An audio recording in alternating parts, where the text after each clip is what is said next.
পশ্চিমবংগত কৰ্মৰত এগৰাকী চিকিৎসকক ধৰ্ষণ কৰি নৃশংসভাৱে হত্যা কৰা হ'ল আৰু ইয়াৰ পাছতেই সৰ্বত্ৰে প্ৰতিবাদৰ সৃষ্টি হৈছে আৰু আজি ৰাজ্যজুৰি চিকিৎসকসকলে কৰ্মবিৰতি পালন কৰিছে। মই বৰ্তমান উপস্থিত আছোঁ যোৰহাট চিকিৎসা মহাবিদ্যালয়ত আৰু মোৰ সহযোগীয়ে দেখুৱাইছে যোৰহাট চিকিৎসা মহাবিদ্যালয়ৰ OPD সেৱাৰ সন্মুখত এনেদৰে চিকিৎসকসকলে আচলতে কৰ্মবিৰতি পালন কৰা পৰিলক্ষিত হৈছে।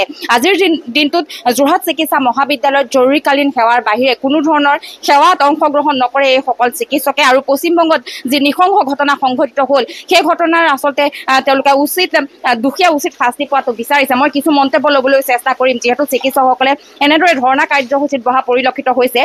পশ্চিমবংগত যি ঘটনা সংঘটিত হ'ল যি নৃশংস ঘটনা সেই ঘটনাৰ প্ৰতিবাদ চাৰিওফালে হৈছে। আপোনালোকে কি দাবী জনাইছে এই প্ৰতিবাদস্থলী? যোৱা সপ্তাহত যোনটো ঘটনা সংঘটিত হৈ গ'ল, যোনটো নৃশংস হত্যা আৰু ধৰ্ষণৰ ঘটনা আমাৰ মাজত আহি পৰিছে, আমি আজি চিকিৎসক সমাজ হিচাপে আজি আমি বহুতেই দুখিত। এই ঘটনা যে হ'ব পালে তাৰ মূল কাৰণ কি হ'ল? কাৰণ হৈছে আমাৰ যে ছেফটি আৰু ছিকিউৰিটিৰ যোনটো কথা কওঁ, আমাৰ ৱৰ্ক প্লেচ এইখন আমাৰ ঘৰৰ লেখীয়া হয়, এইখন আমাৰ ঘৰ হয় আৰু আমি আজি ঘৰৰ ভিতৰতে যদি সুৰক্ষিত হ'ব নোৱাৰোঁ সেইটো বহুত দুখজনক কথা।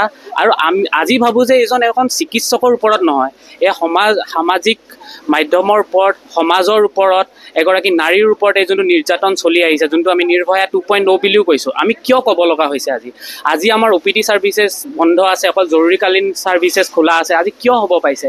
কাৰণ আমি ভাবোঁ যে ৰাইজেও সেই বিষয়ে ইমান সজাগত নহয়। গতিকে সামাজিক মাধ্যমৰ জৰিয়তে আপোনালোকৰ নিউজ ৰিপৰ্টাৰ ভাই বন্ধুৰ জৰিয়তেও আমাৰ এটাই অনুৰোধ থাকিল যে আমাক বিপুল সঁহাৰি লাগে আৰু ছেফটি এণ্ড ছিকিউৰিটি, এটা ভাল বাথৰুম, এটা ভাল ক্লিন ডক্টৰ্ছ ৰুম, CCTV যোনটো আমাৰ বেছিক মানৱ অধিকাৰ বুলি মই ভাবোঁ। চ' গতিকে আমাক সেইখিনি লাগে, আমাক ন্যায় লাগে আৰু ন্যায় নহয়, জাষ্টিছ ডিনেইড ইজ জাষ্টিছ ডিনাইড, সোনকালে ন্যায় লাগে। গতিকে এইখিনি আজি আমি জুনিয়ৰ ডক্টৰ্ছ এছ'চিয়েশ্যনৰ যোগেদি আমি গোটেই অসমতে আজি বিভিন্ন মেডিকেল কলেজত এই প্ৰতিবাদ আমি সাব্যস্ত কৰিছোঁ আৰু এই প্ৰতিবাদ যেতিয়ালৈকে আমাৰ জাষ্টিছ আমি নাপাওঁ, যেতিয়ালৈকে আমি ন্যায় নাপাওঁ, যেতিয়ালৈকে উচিত তদন্ত নহয়, দোষীক শাস্তি দিয়া নহয়, তেতিয়ালৈকে আমাৰ এই প্ৰতিবাদ সাব্যস্ত থাকিব। আৰু এই প্ৰতিবাদ যেতিয়ালৈকে আমি এই ন্যায়ৰ বিষয়ে যদি আমি এডমিনিষ্ট্ৰেশ্যনৰ ফালৰ পৰা যোনখিনি আমাক বেছিক সুবিধা নাপাওঁ, আমাৰো কিছুমান দাবী আছে যোৰহাট মেডিকেল এডমিনিষ্ট্ৰেশ্যনৰ কাৰণে যে আমাক CCTV লাগে। কাৰণ এই যোনটো ঘটনা যোনটো RGCRত হৈছে এইটো এনেকুৱা নহয় যে যোৰহাট মেডিকেল কলেজত নহ'ব। যোৰহাট মেডিকেল কলেজত কিছুদিনৰ পূৰ্বে এগৰাকী আপোনালোকৰে সহকৰ্মী বুলি ক'ব পাৰি, তেওঁ যৌন নিৰ্যাতনৰ বলি হৈছিল।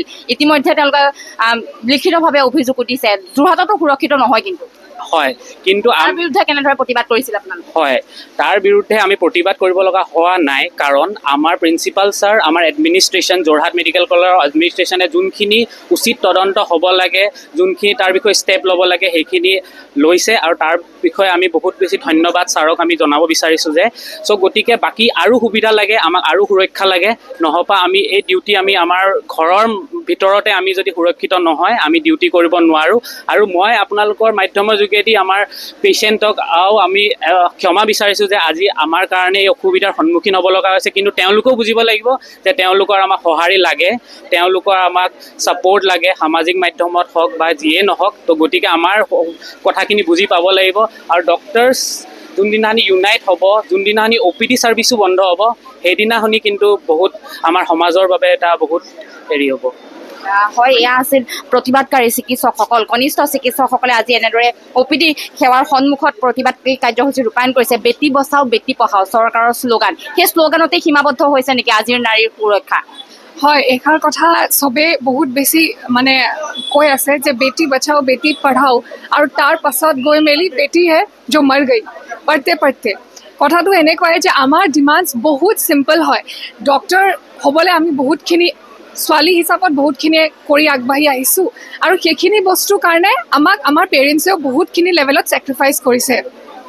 ইমানখিনি অহাৰ পাছত আমাৰ পেৰেণ্টছে আমাক ইমানখিনি ছিকিউৰিটি দিয়াৰ পাছত সেইখিনি ছিকিউৰিটি যেতিয়া আমি আমাৰ নিজৰ হস্পিটেল ষ্টাফৰ পৰা বিচাৰোঁ, যেতিয়া এডমিনিষ্ট্ৰেশ্যনৰ পৰা বিচাৰোঁ, সেইখিনি বস্তু আমি ভাবোঁ আমাৰ নেচেচিটি হয়। যিহেতু female doctors anyways are compromising their health to work. They're compromising in every state. So we need some facilities for us, like we need a separate doctor's room. We need a separate washroom. There are so many female doctors who have to work 24 hours in the time when they're menstruating.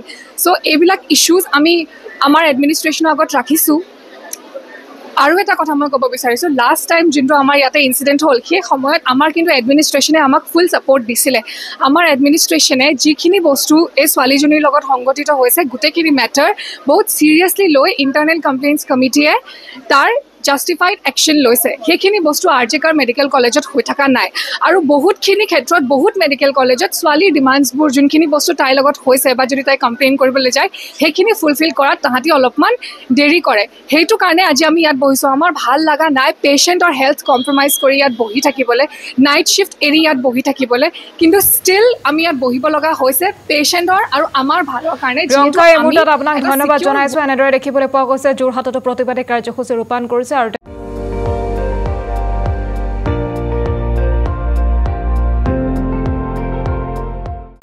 আপুনি চাই আছে ND24 সৰ্বশ্ৰেষ্ঠ নহয় সৰ্বোত্তমৰ দৌৰ